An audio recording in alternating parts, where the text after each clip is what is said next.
नमस्कार दोस्तों, स्वागत है आज के वीडियो में। आप देख रहे हैं देवी। दोस्तों, वीडियो में हम बात करने वाले लोकसभा चुनाव के बारे में। क्या दोस्तों, अगर भारत में आज लोकसभा के चुनाव होते हैं तो किसकी सरकार बनती है और किस पार्टी को बहुमत मिलता है?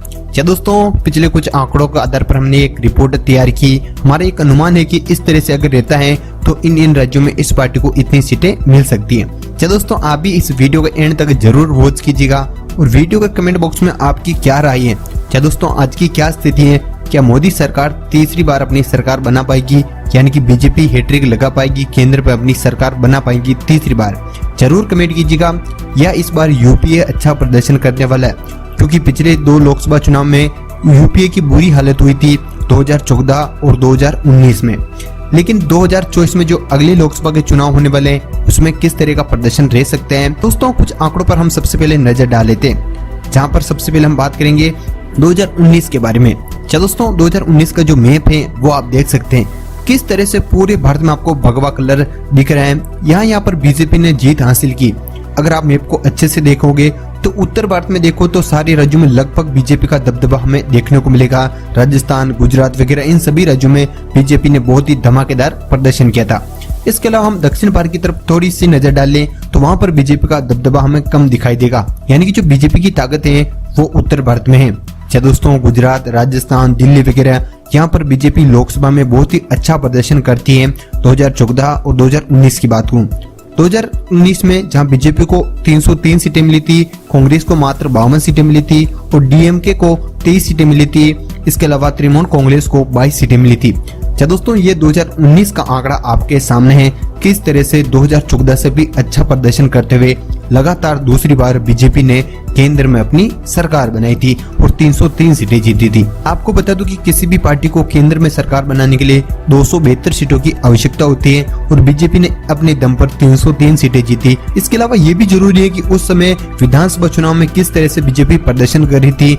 जैसा कि आपको भी पता है कि 2014 के बाद तो हर एक विधानसभा चुनाव में बीजेपी धमाकेदार प्रदर्शन कर रही थी, यानी कि किसी भी राज्य में चुनाव होते हैं विधानसभा के तो बीजेपी वहां पर जीत जाती थी। यानी कि एक समय तो ऐसा लग रहा था कि बीजेपी को विधानसभा चुनाव में हराना अब नामुमकिन सा नजर आ रहा था। लेकिन आपको कुछ आंकड़े में दिखाना चाहूंगा। आप ये मैप में देख सकते हैं कि जो दिसंबर 2017 में जहाँ भाजपा की सरकार थी वहाँ पर आप भगवा कलर देख सकते हैं। इसके अलावा 2 साल में किस तरह से भाजपा विधानसभा चुनाव में हारी। राजस्थान में हार का सामना करना पड़ा, मध्य प्रदेश में हार का सामना करना पड़ा और छत्तीसगढ़ के विधानसभा चुनाव में भाजपा को तगड़ा झटका लगा। यानी कि 2019 के लोकसभा से पहले बीजेपी को इन राज्यों में तगड़ा झटका लगा था, जो कि उनके मेन राज्य माने जाते हैं। लेकिन आपको बता दूं कि मध्य प्रदेश में तो राजनीतिक कारणों की वजह से बीजेपी फिर से सत्ता में आ गई। लेकिन वो अलग बातें। चुनाव के बारे में बात करूं तो चुनाव में सबसे ज्यादा सीटें कांग्रेस को मिली थी, यानी कि चुनाव से पहले, लोकसभा चुनाव से पहले इन राज्यों में उन्हें हार का सामना करना पड़ा। लेकिन आपको बता दूं कि इसका असर लोकसभा चुनाव में बिल्कुल देखने को नहीं मिला था। राजस्थान में भाजपा की हार हुई थी, लेकिन 25 की 25 सीटें एनडीए को गई थी, यानी कि 24 सीटें बीजेपी को गई थी, वहीं 1 सीट आरएलपी को गई थी। इसके अलावा गुजरात में सारी की सारी सीटें जीती थी। इसके अलावा छत्तीसगढ़ में भी बहुत अच्छा प्रदर्शन किया और मध्य प्रदेश में भी बहुत ही अच्छा प्रदर्शन किया था। यानी कि विधानसभा चुनाव और लोकसभा चुनाव में काफी डिफरेंट हमें देखने को मिला था। वहाँ पर विधानसभा चुनाव में हार का सामना करना पड़ा, लेकिन लोकसभा चुनाव में पूरी तरह से बीजेपी यानी कि मोदी लहर छाई हुई थी। लेकिन आज की हम बात करेंगे मई 2021 का जो मैप है वो आप देख सकते हैं। जहाँ जहाँ पर भाजपा की सरकार है वहाँ पर आप भगवा कलर देख सकते हैं। यानी कि हम कह सकते हैं कि 2018-19 के मुकाबले 2021 में कहीं ना कहीं बीजेपी का जो ग्राफ है वो नीचे आया है। किसान आंदोलन के बाद भारत में 5 राज्यों में विधानसभा चुनाव हुए थे, उसमें बीजेपी ने किस तरह का प्रदर्शन किया? क्या इन राज्यों में किसान आंदोलन का हमें असर देखने को मिला था? वैसे गुजरात नगर निगम चुनाव में पूरी तरह से बीजेपी हावी रही थी। इसके अलावा पंजाब में बीजेपी का लगभग सोपड़ा साफ हो गया था। नगर निगम चुनाव की मैं बात कर रहा हूँ। लेकिन विधानसभा चुनाव हुए थे 5 राज्यों में, वेस्ट बंगाल, तमिलनाडु, केरला, असम और पांडुचेरी में। आप देख सकते हैं कि वेस्ट बंगाल में बीजेपी को 77 सीटें मिली, जो कि 2016 के मुकाबले काफी अच्छा प्रदर्शन रहा था। लेकिन जो बीजेपी दावा करी कि उनकी सरकार बनेगी वो पूरी तरह से फ्लॉप साबित हुआ था। तमिलनाडु की बात करूं तो तमिलनाडु में बहुमत डीएमके को मिला था। इसके अलावा केरला की बात करूं तो केरला में बीजेपी का खाता नहीं खुला था।